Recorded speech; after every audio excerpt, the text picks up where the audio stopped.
They didn't raise their voice. They didn't insult him openly.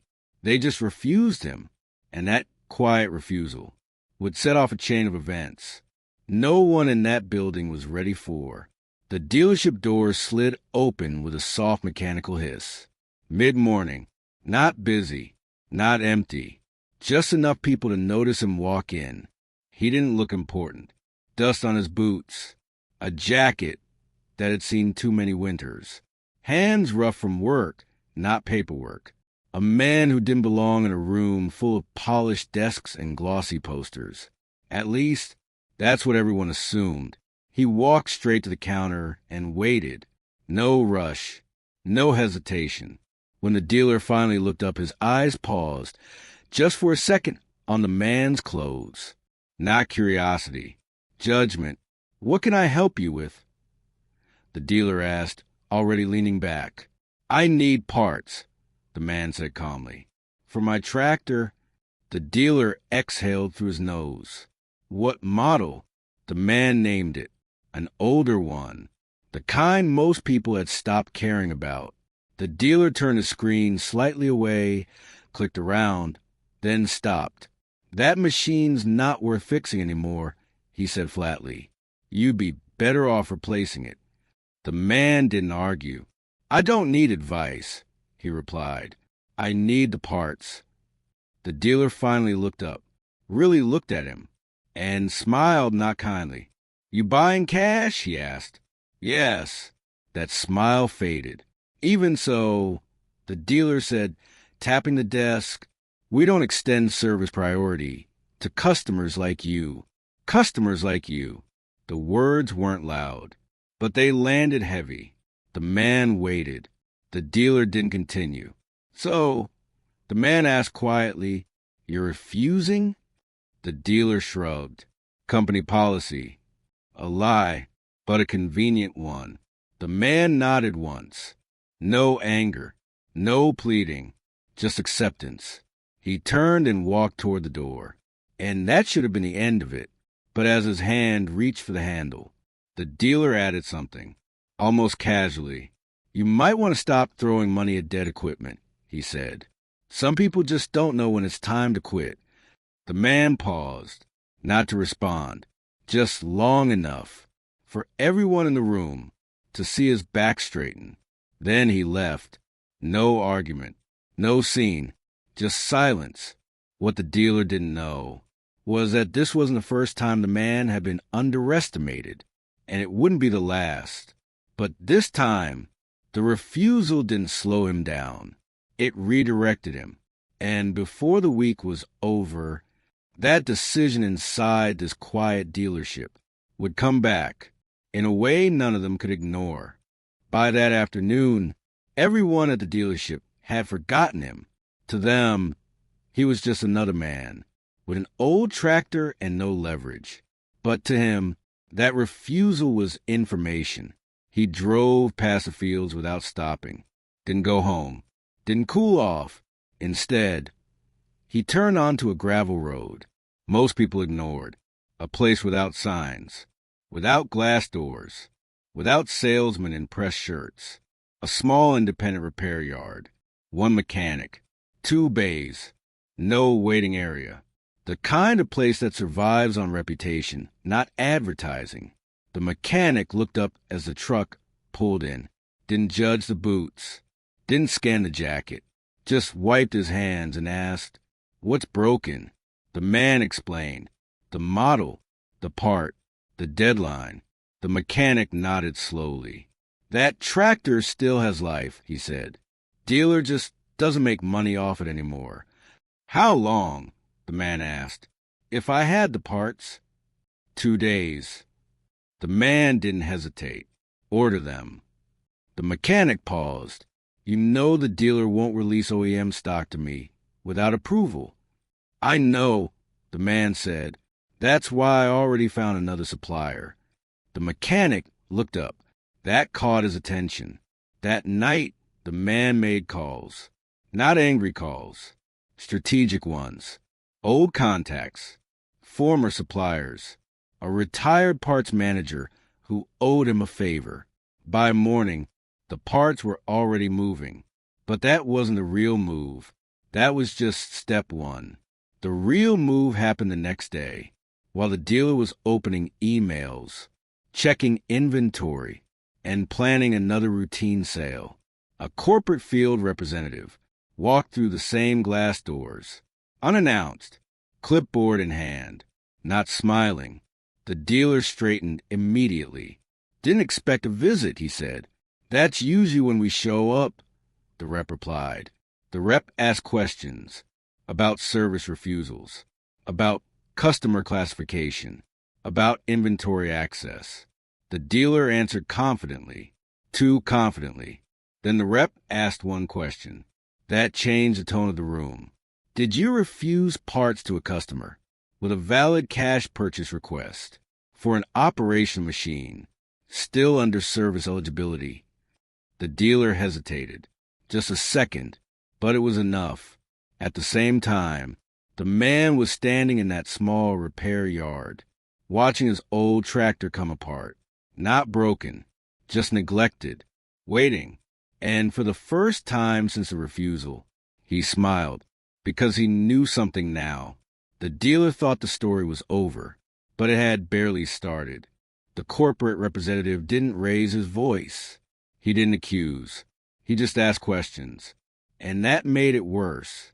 The dealer leaned back in his chair, arms crossed. "We follow policy," he said. "We don't refuse service without cause." The representative flipped a page on his clipboard. "Then help me understand this," he said calmly. "Why was a cash-paying customer redirected away from OEM parts for models still listed as service-supported?" The dealer cleared his throat. "That equipment is outdated," he said. "We prioritize resources." "According to who?" the rep asked. Silence. The showroom felt smaller. A salesperson near the counter pretended to reorganize brochures. Another stared at a screen, not blinking. The representative continued. "I spoke with 2 independent mechanics this morning," he said. "One of them already has the parts on order." The dealer's jaw tightened. "That's not our concern," he said quickly. The rep looked up. "It is when our inventory access is involved." Across town, the tractor's engine sat open. Old steel, honest wear. The mechanic pointed to the failed component. "This didn't die," he said. "It was starved." The man nodded. "I know. You maintained it," the mechanic continued. "Someone wanted it to fail sooner." The man didn't respond. He didn't need to, because the numbers already told the story. Back at the dealership, the representative asked for records, service logs, customer refusals, inventory overrides. The dealer's confidence drained with every click. "This is routine," the dealer said, forcing a smile. The rep didn't return it. "Routine audits don't start with customer complaints," he said.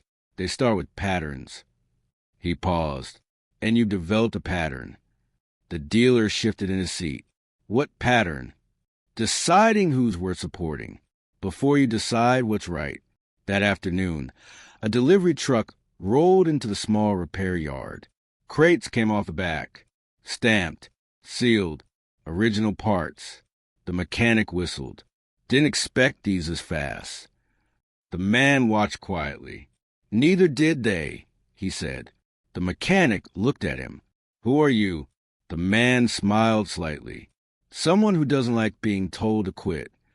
By evening, the tractor was halfway reassembled.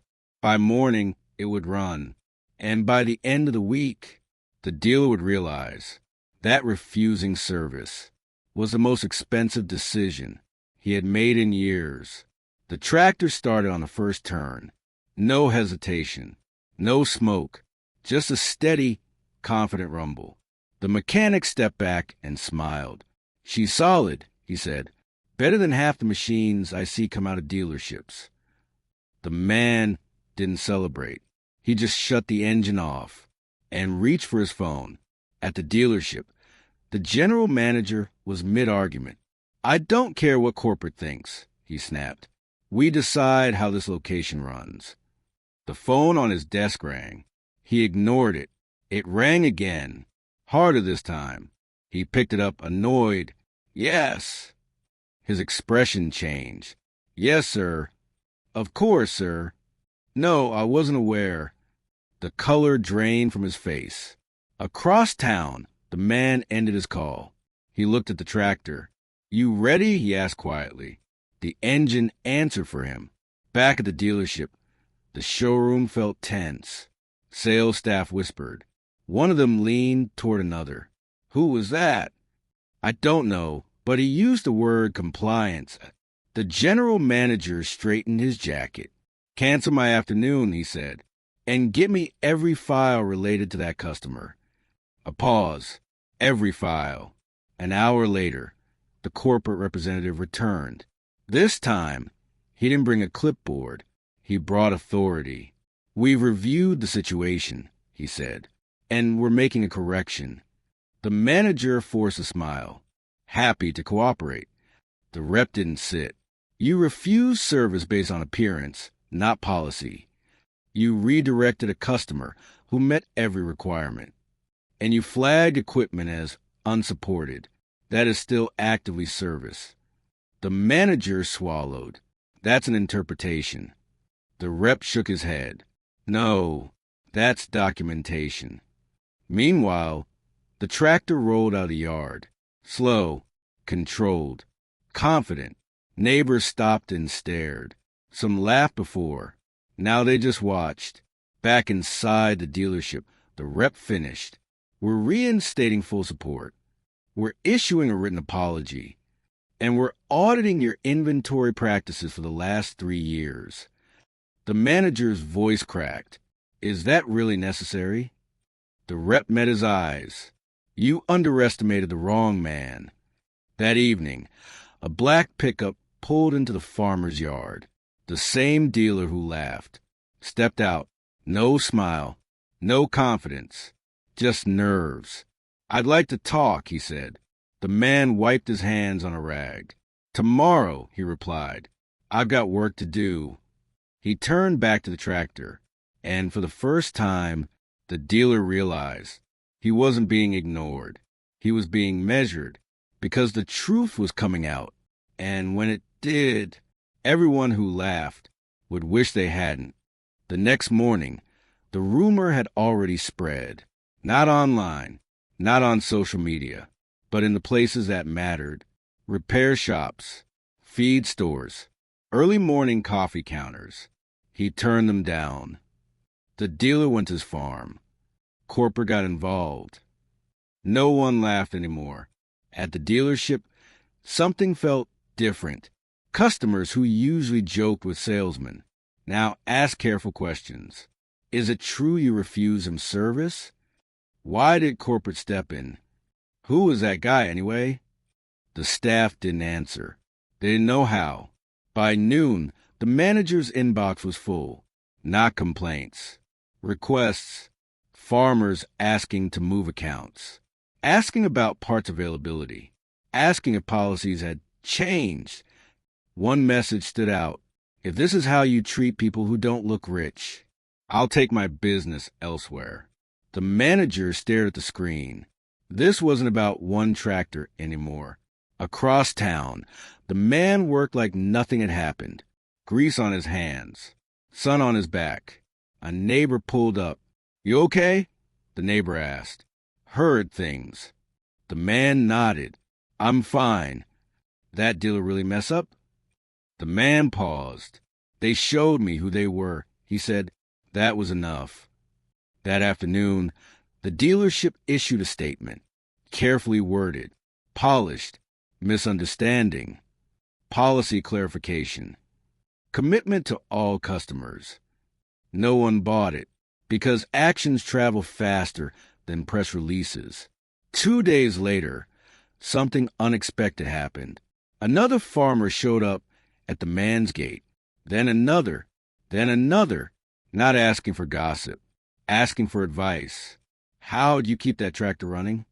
Who do you trust for parts? What do you know that they don't? The man answered simply, I fix what I own.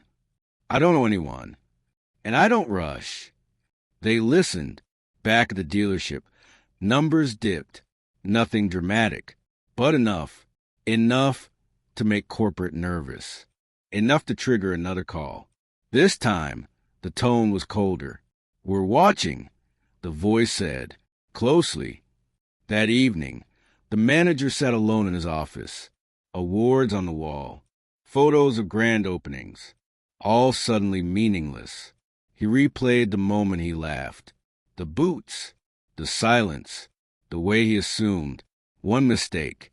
That's all it took. And the man? He didn't celebrate. Didn't brag. Didn't explain. Because real power doesn't announce itself. It waits.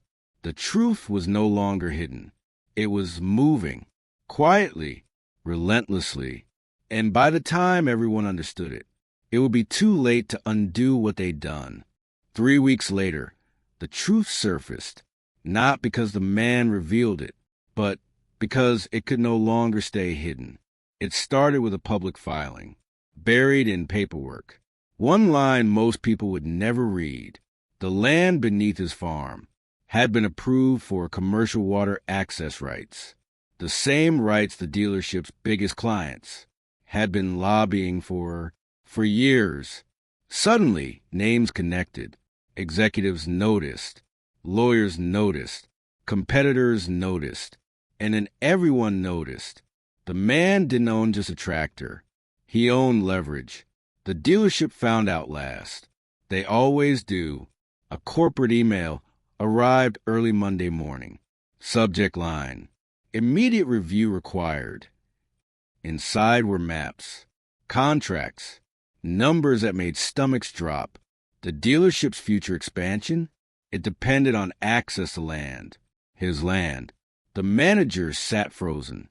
The boots came back to him. The silence. The laugh. The moment he chose pride over respect. That afternoon, a black SUV pulled into the farm. 2 men stepped out. Suits. Clipboards. Careful smiles. "We'd like to talk," one said. The man wiped his hands on a rag. "About what?" "About partnership," the suit replied. "Long-term cooperation." The man looked past them, at his fields, his tractor, the work waiting to be done. He didn't invite them in. "You laughed at me," he said calmly. Silence. "You told me to leave." More silence. "I did," the man continued. "Exactly what you asked." The suit tried again. "We can make this worth your time." The man shook his head. "You already showed me your price," he said, "and it was too low." By the end of that week, the decision was public. The dealership would not get access. Not now, not later. Their expansion plans collapsed overnight. Corporate cut ties quietly. No press, no drama, just consequences. The manager resigned. Official reason, personal matters. Unofficial reason? Everyone knew. Meanwhile, the man kept farming. Same routine, same tractor. Except now, people watched differently. They didn't laugh. They waited. A reporter tried to interview him once. "What's your reaction to everything that happened?" The man thought for a moment, then said, "I didn't win anything." The reporter blinked. "They lost," the man added. "That's not the same thing." Months later, the dealership building sat empty. Windows dusty. Sign faded. Another business that forgot. Who actually holds power? And the man? He never raised his voice. Never argued. Never explained himself. He stayed silent while they laughed. And when the truth came out, it didn't need him to speak.